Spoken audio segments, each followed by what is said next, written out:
The inspector wants to see us. He asked with an air of quiet panic. To give us a bollocking, what else? You needn't answer quite so hastily, Wilmot. You could think about it. I don't think about it. You're making this wild assumption that we're in trouble. What happens every time he sends for us? We're in trouble.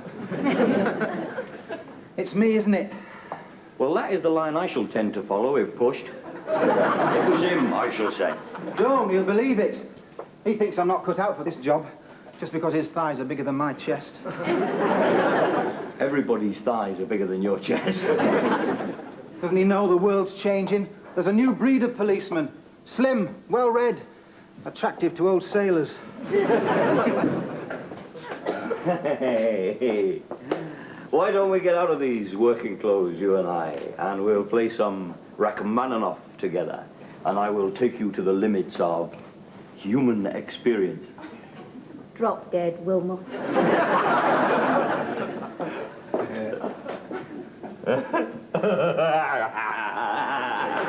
Hey, she puts on this great act of not being attracted to me. I think she's getting better at it.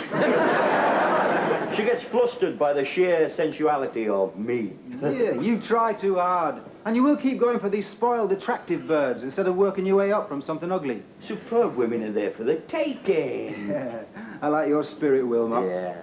But I don't know why you waste your time on these attractive birds when you could just go through life being the plaything of WPC Whatmuff. I don't go about with WPC Whatmuff. Sometimes you do. That's a rotten thing to say. Yeah. Hey. Well, well, well. Elsie and Doris. You got my little message, did you? Good. Cleaned your boots this week, Wilmot, have you? Every day, sir. Next time, get some longer hairs on your brush. I think you're missing. You've gone down the nick rat since your wife left you. Coming back, is she? No, sir. You can't be all bad then, can she? Smarten yourself up, lad. Let's have you back to what you were. Merely scruffy.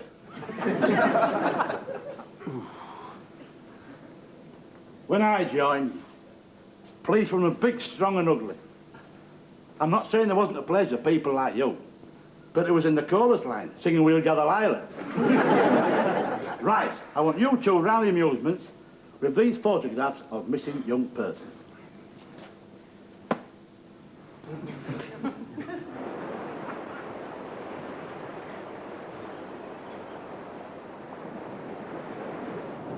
Of all the inspectors I have to get done, Woody. The old school thinks I'm bound to fail police brutality. We'll gather lilacs in the spring. It's very humorous, Wilmot. I'm beginning to understand why your wife left you. I think it was loss of memory. She just accidentally wandered off with this well-dressed smoothie on 3 times my salary. What do you miss about her most? She always had tiny little panties drying in the bathroom. It was great. Except I used to cut myself shaving. I think that's beautiful, Wilmot. Hey, why don't you get WPC Brenda Whatmuff to oblige with a spare pair? You know what? If I get them over the radiator, I'm going to freeze to death.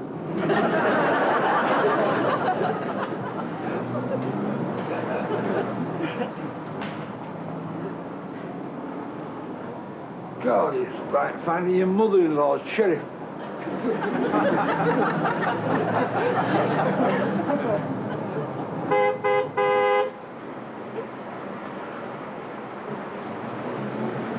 Men, even in uniform, they notice the female post.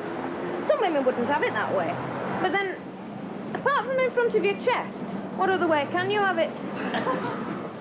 We ought to have a talk, Brenda. Yeah. You're not getting very far with Wilmot. By not very far, I mean he still won't be seen with you in daylight. Oh, we have such a flexible relationship. It's time you adopted a tougher line. Next time he walks all over you, make him wait before you apologise.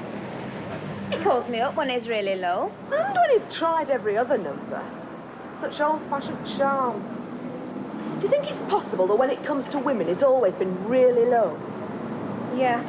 And in this suddenly unmarried condition is a very bad influence on Rosie. Oh, I don't think you need worry about Rosie. Rosie's a pleasant, unassuming, well-brought-up, rather shy young man with practically no experience of women. That's what worries me.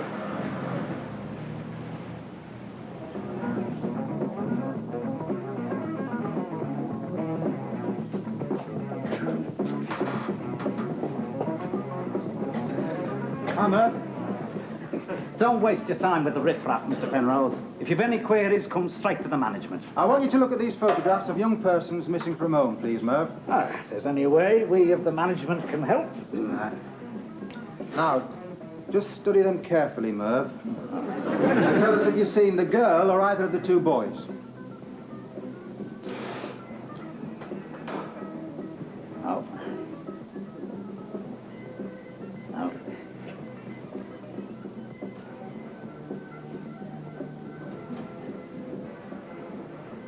I think I've seen this fella. That's the girl, Merv. Oh, yes, of course it is. Well, in that case, I've never seen her. Thanks, Merv. Hey, do that again, Mr. Penrose. You move like lightning there. That's the slot machine, Merv. I know it's a slot machine. Then why do you keep slipping coins into people's mouths, Merv? And working their arms like a handle. Always a joke, eh, Mr. Wilmot? That's me over here, Merv. I know that. It's just that I like to keep up this short-sighted act. You're doing great, Merv. It's believable, right? Right. Only it's a mite embarrassing when you go around telling every policeman that you're my informer. You don't want an informer?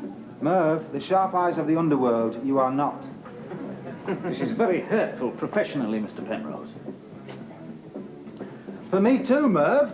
They keep taking the mickey down at the police station, threatening to have a collection to buy a guide dog for my informer. Well, I've got ears, haven't I? Yeah, but can you find her? I told him I'd do this short-sighted routine for my own protection. I mean, it's a great cover. Who's going to believe I'm an informer?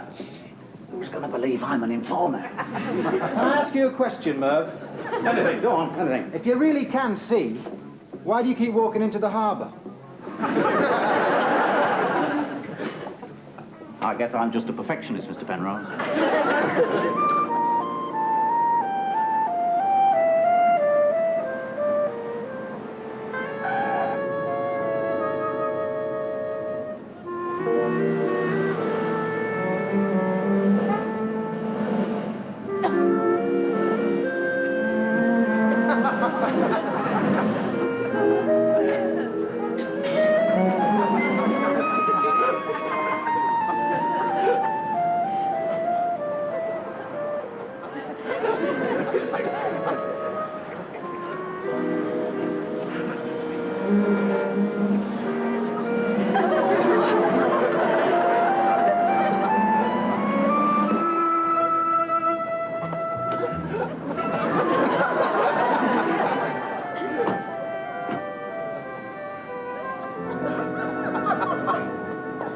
Maybe if we parked on the beach. Do you think you could hit the beach? You didn't see the boots? What boots? In the shop windows we passed. Fabulous boots. I said to you, look at the boots. I daren't take my eyes off the road. Well, I dare, and I was driving. That's why I daren't.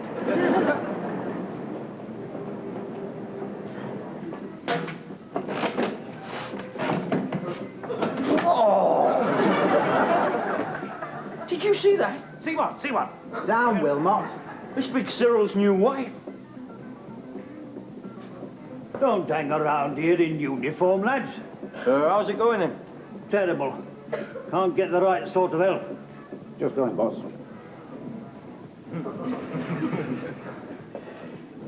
You didn't ought to be down here in uniform, casting a gloom over the whole operation. Come upstairs and have a drink. Oh, no, thank you. Just a small one. Is that Big Cyril?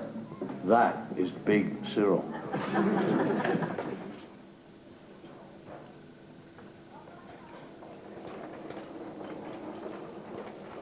You want another cream cake? I don't mind. Brenda, you should mind. I know. You should have said to me, no, Gillian, I do not want another cream cake. Because I'm going to slim down to a proper fighting weight and become irresistible to PC Wilmot. I think the best bet is to go for the cream cake. What you've got to do is ask yourself, is Wilmot worth it? Oh, no, cancel that. What you've got to do is ask yourself if you're really weird enough to believe that Wilmot's worth it. I'm not looking for somebody perfect. I think you'll be all right there, Brenda. I know Wilmot has his faults. Brenda? Even his faults have faults. I want you to be under no illusion about this. Before we start on a course of action, I want you to be absolutely sure that you want him. Now, don't rush a decision like this. Think about it. I want him. That's right, Brenda. Take all the time you need. He needs me. I think so, too. You do? Of course I do. Why the hell should he be running around footloose and free? It's the worst possible example for Rosie. God knows what Wilmot's leading him into. You don't like Wilmot. I do like Wilmot. When he's married and dominated and properly subdued, I think he's great. And you could do it, Brenda. You think so? I know so. All it needs is a bit of, well, maybe quite a lot of something with your hair. He never looks at me.